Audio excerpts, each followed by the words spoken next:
सनातनी पथिकों को लेकर हम चले मंदिर से मिलाने।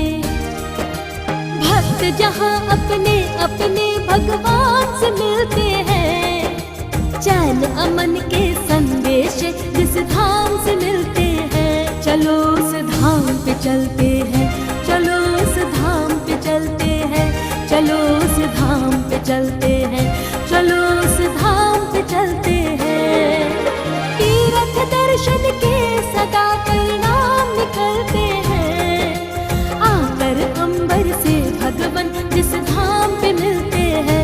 चलो उस धाम पे चलते हैं, चलो उस धाम पे चलते हैं, जहाँ प्रभु राम मिलते हैं। चलो उस धाम पे चलते हैं। मेरी सनातन यात्रा, मेरी सनातन यात्रा।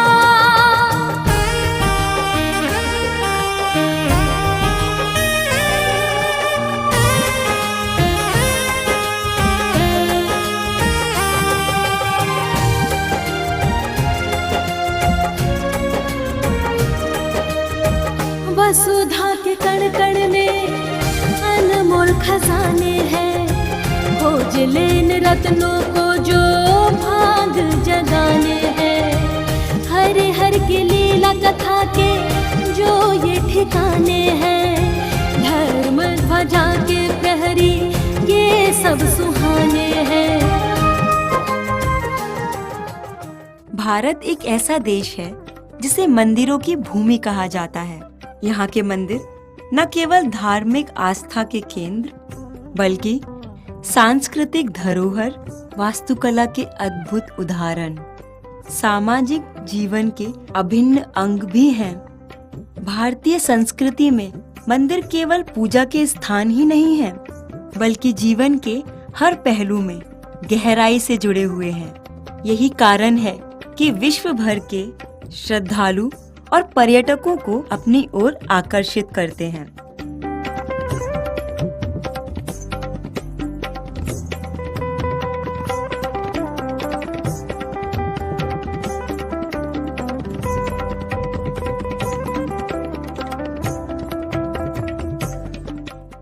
आज हम दर्शन करेंगे एक ऐसे ही मंदिर के, जिसके अंदर कदम रखते ही इंसान के पैर लड़खड़ाने लग जाते हैं, जिसकी बनावट इतनी अनोखी है कि यहाँ आकर आपका दिमाग काम करना बंद कर देता है और आप इसकी खूबसूरती में खो जाते हैं।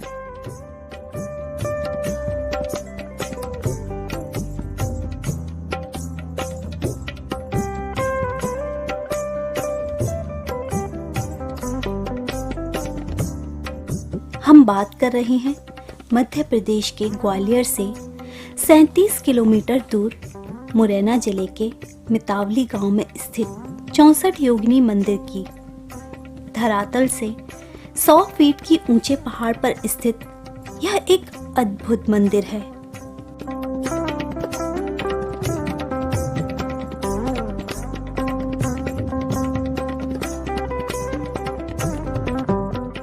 यहाँ शिव का वाहन कहे जाने वाले नंदी जी की बैठी नहीं बल्कि खड़ी मूर्ति है। इस मंदिर में सूर्यास्त के बाद प्रवेश वर्जित है। स्थानीय लोगों का कहना है कि शाम होते ही इस मंदिर में कोई प्रवेश नहीं करता और जो करता है वह लौटकर कभी नहीं जाता। तंत्र मंत्र की यूनिवर्सिटी कहा जाने वाला यह मंदिर अपने गर्भ में कई रहस्य छिपाए हुए है।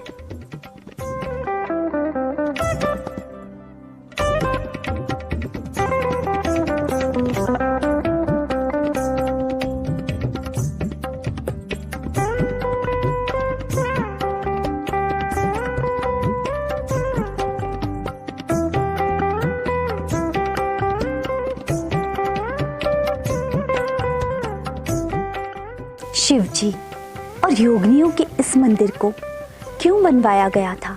इसकी संरचना कब हुई? पहले इस मंदिर में क्या था और अब इस मंदिर में क्या बदलाव आए हैं? क्या है इस विशेष गोलाकार मंदिर का इतिहास?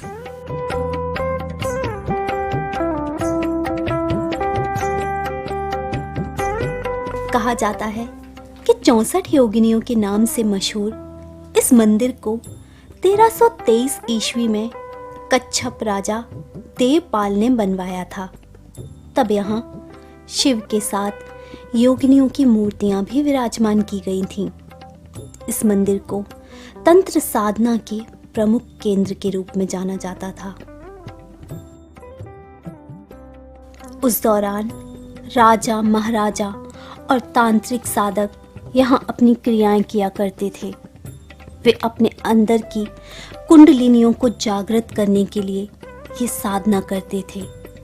विशेष रूप से अमावस्या की रात को मंदिर में तांत्रिकों का जमावड़ा लगा रहता था।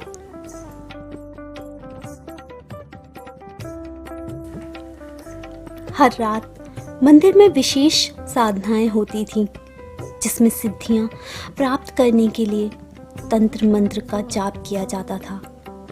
धीरे धीरे यहाँ होने वाले तंत्र मंत्र की बातें इतनी ज़्यादा प्रसिद्ध हो गईं कि दूर दूर तक यह मंदिर तांत्रिक विश्वविद्यालय के नाम से जाना जाने लगा।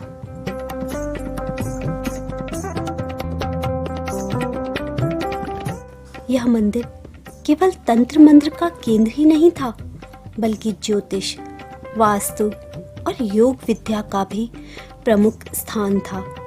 इस मंदिर में सूर्य के गोचर के आधार पर ज्योतिष और गणित की शिक्षा दी जाती थी।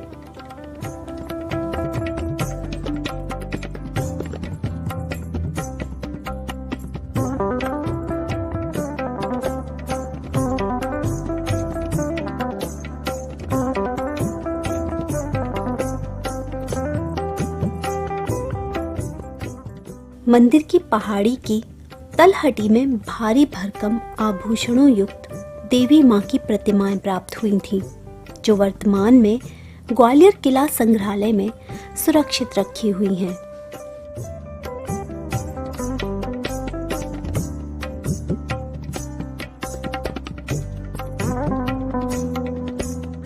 भारतीय पुरातत्व सर्वेक्षण ने 28 नवंबर 1951 को इस मंदिर को प्राचीन और ऐतिहासिक स्मारक घोषित किया था।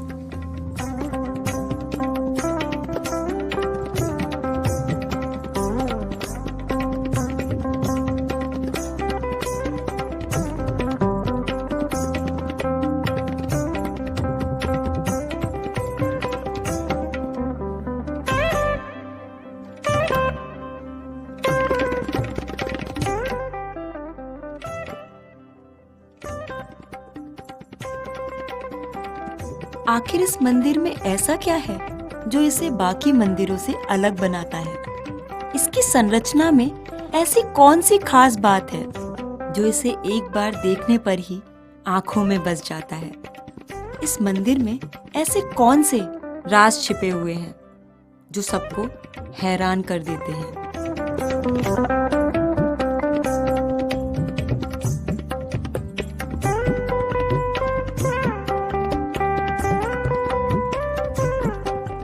यह मंदिर तंत्र साधना का केंद्र होने के साथ साथ अपनी संरचना और बनावट के लिए भी प्रसिद्ध है।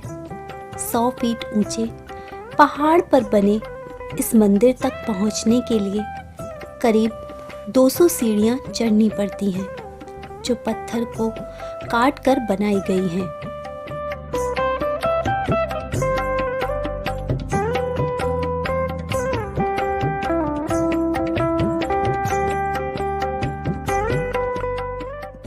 मंदिर में प्रवेश करने से पहले मंदिर के प्रवेश द्वार पर शिव जी के वाहन नंदी जी की 5 फीट ऊंची प्रतिमा बनी हुई है।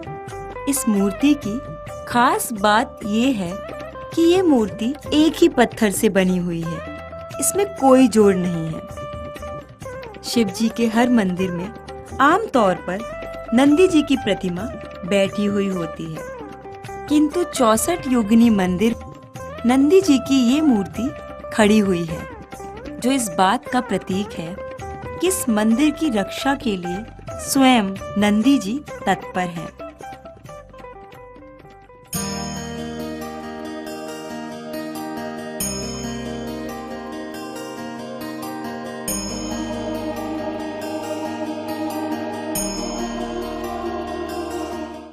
नंदी जी की इस प्रतिमा से शुरू होता है इस मंदिर की चढ़ाई का सफर।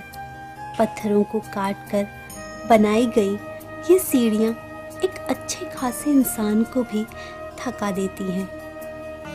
सीढ़ियाँ चढ़कर इस विशेष मंदिर में प्रवेश करते ही एक अलग सी अनुभूति होती है। 64 योगिनी मंदिर गोल आकार लिए हुए है, जिसमें 65 कक्ष बने हुए हैं। माना जाता है कि ये 64 कक्ष 64 योगिनियों के लिए और एक कक्ष देवी माता के लिए है। मंदिर के बीच में एक खुला मंडप बना हुआ है जो महादेव को समर्पित है। ये सभी कक्ष अपनी बनावट में हूबहू एक जैसे ही दिखाई देते हैं। इस मंदिर में योगिनियों की प्रतिमाएं स्थापित हैं। ये प्रतिमाएं किसी जानवर, दानव या मानव सिर पर खड़ी आकृतियां हैं जो शक्ति का प्रतिनिधित्व करती हैं और बुराई पर शक्ति की जीत को दर्शाती हैं। प्रतिमाओं के चेहरे पर क्रोध, उदासी, खुशी, कामना जैसे कई भाव साफ साफ दिखाई देते हैं। पहले हर कक्ष में शिवलिंग के साथ साथ एक एक योगिनियां भी हुआ करती थी। फिर पीहड़ के डाकुओं ने इन मूर्तियों को चोरी करना शुरू कर दिया। इसीलिए इन योगिनियों की प्रतिमाओं को डाकुओं से बचाने के लिए सरकार ने कड़े कदम उठाए और इन्हें संग्रहालय में सुरक्षित रखवा दिया। इसीलिए हर कक्ष में सिर्फ एक शिवलिंग ही देखने को मिलती है।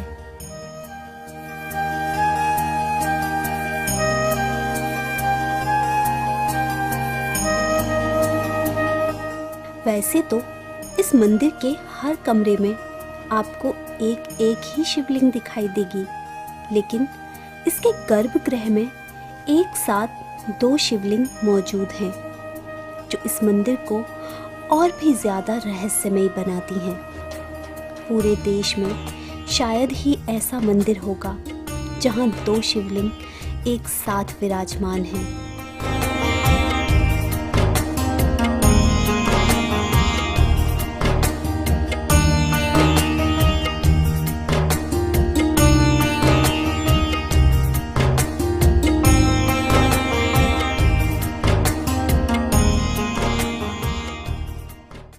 कुछ लोगों के अनुसार यहाँ आकर तंत्र साधक अपने आराध्य शिव को खुश करने के लिए इस कक्ष में एक विशेष किस्म की पूजा किया करते थे।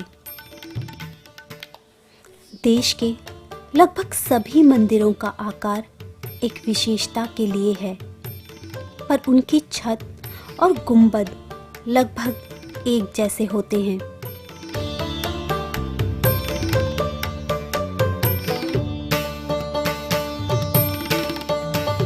लेकिन बाकी सभी मंदिरों के उलट 64 योगिनी मंदिर आकाश की ओर खुला हुआ है और गोलाकार है। माना जाता है कि इसकी वजह यह हो सकती है कि भले ही ये सभी योगिनियां अलग अलग बैठी हों, लेकिन उनके बीच एक संपर्क बना रहे।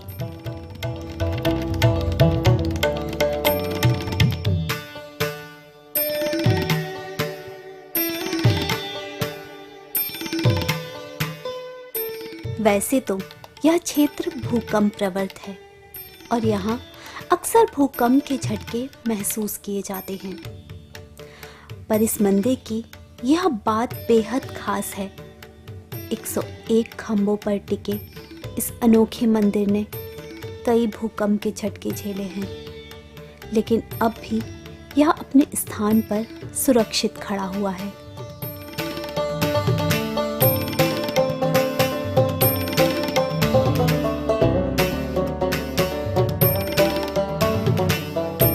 चौसठ योगिनी मंदिर रेन वाटर हार्वेस्टिंग का एक बेहतरीन उदाहरण भी है। इसके मुख्य केंद्रीय मंदिर से आज भी बारिश का पानी पाइपलाइन के जरिए जमीन के अंदर पहुंच जाता है। 64 योगिनी मंदिर की यह सभी अद्भुत बातें इसे अपने आप में खास बनाती हैं।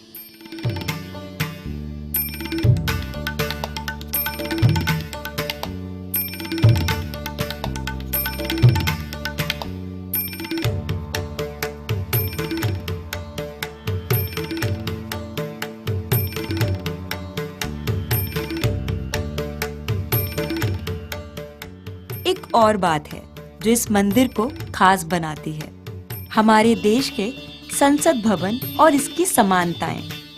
भारत के संसद भवन और मितावली के इस 64 योगिनी मंदिर की क्या समानताएं हैं?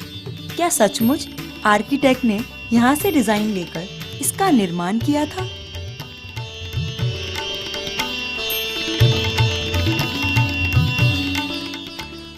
मुरैना के मितावली गांव में स्थित इस विशेष मंदिर के बारे में एक और किस्सा बहुत प्रचलित है।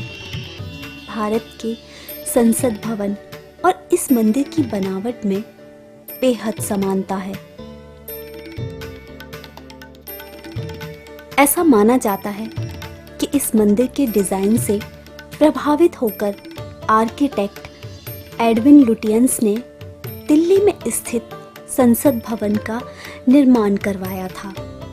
हालांकि इस बात की पुष्टि ना तो किसी किताब में है और ना ही किसी लेख में,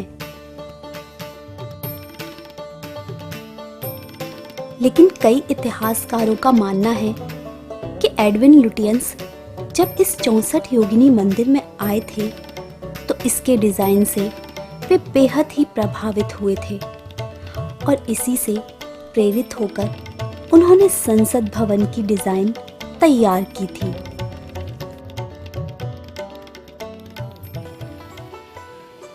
इस मंदिर और संसद भवन में समानता की बात करें तो दोनों ही इमारतें गोलाकार में बनी हुई हैं, जो हूबहू एक जैसी तो नहीं लेकिन काफी हद तक समान दिखती हैं। इस मंदिर में जिस तरह अंदर की तरफ खंबे लगे हैं, संसद भवन में उसी तरह बाहर की तरफ खंबे लगे हुए हैं। जिस तरह मंदिर के बीचों बीच एक गर्भगृह है, उसी तरह संसद के बीचों बीच एक बड़ा हॉल है जिसे सेंट्रल हॉल भी कहा जाता है।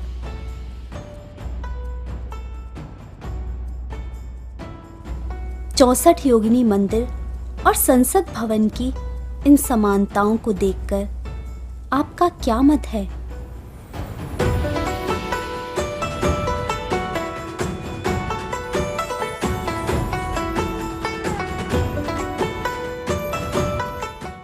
अब आते हैं उस बात पर जो बात इस मंदिर को सबसे अलग बनाती है। आखिर क्यों यह मंदिर देश विदेश में तंत्र मंत्र की यूनिवर्सिटी के नाम से मशहूर है? आखिर ऐसी कौन सी सिद्धियां प्राप्त होती हैं यहाँ? अमावस की काली रात में क्यों यहाँ तांत्रिकों का मेला लगता है? क्यों इस मंदिर में तंत्र मंत्र किया जाता था? या फिर यूं कह लीजिए कि ऐसा कौन सा तंत्र मंत्र किया जाता है यहाँ?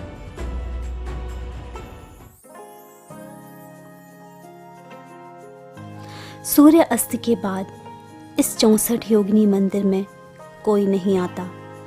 अंधेरा होते ही यहाँ प्रवेश वर्जित है। स्थानीय लोगों का कहना है कि यहाँ शाम ढलते ही जैसे ही अंधेरा होता है, तंत्र साधक अपनी विशेष पूजा शुरू कर देते हैं। अपने आराध्य शिवजी और मां काली का रूप मानी जाने वाली इन योगिनियों को प्रसन्न करने के लिए इन साधनाओं को किया जाता है। ये क्रियाएं आज से नहीं बल्कि प्राचीन काल से इस मंदिर में होती आ रही हैं। स्थानीय लोगों के अनुसार तंत्र मंत्र की यूनिवर्सिटी के नाम से मशहूर इस शुभ मंदिर में किसी जमाने में लोग दूर दूर से तंत्र मंत्र सीखने के लिए आया करते थे। बताया जाता है कि राजा महाराजा इसी मंदिर में तंत्र क्रियाएं करके महादेव को प्रसन्न करते थे और योगिनियों की आराधना करके उन्हें भी प्रसन्न करते थे। तंत्र साधना की यह परंपरा आज भी इस मंदिर में प्रचलित है। वैसे तो अंधेरा होते ही यहाँ ये विशेष क्रियाएं शुरू हो जाती हैं, लेकिन अमावस की रात को यहाँ का नज़ारा बेहद ही खौफनाक होता है, जब यहाँ तांत्रिकों और अघोरियों का जमावड़ा लगता है। इन शक्तियों से मंदिर के और आसपास की जगहों के वातावरण में एक अलग सा कंपन पैदा हो जाता है। ग्रामीणों का मानना है कि उस वक्त मंदिर में कोई गलती से भी नहीं जाता, और जो जाता है वो या तो पागल हो जाता है या फिर वापस ही नहीं आता। अपनी तंत्र साधना सिद्ध करने इस मंदिर में सिर्फ देसी साधक और अघोरी नहीं, बल्कि विदेशों से भी तंत्र साधक यहाँ आते हैं। ऐसी कौन सी विशेष पूजा यहाँ होती है कि तांत्रिक इसी मंदिर में आकर ये क्रियाएं करते हैं? क्या सचमुच इस मंदिर में ये विशेष प्रकार की क्रियाएं करके योगिनियां प्रसन्न होती हैं?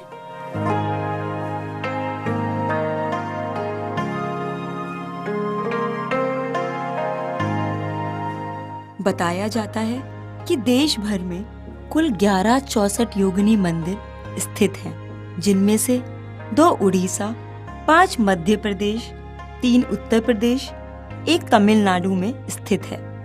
हमें यहाँ आकर एक सकारात्मक ऊर्जा की अनुभूति हुई।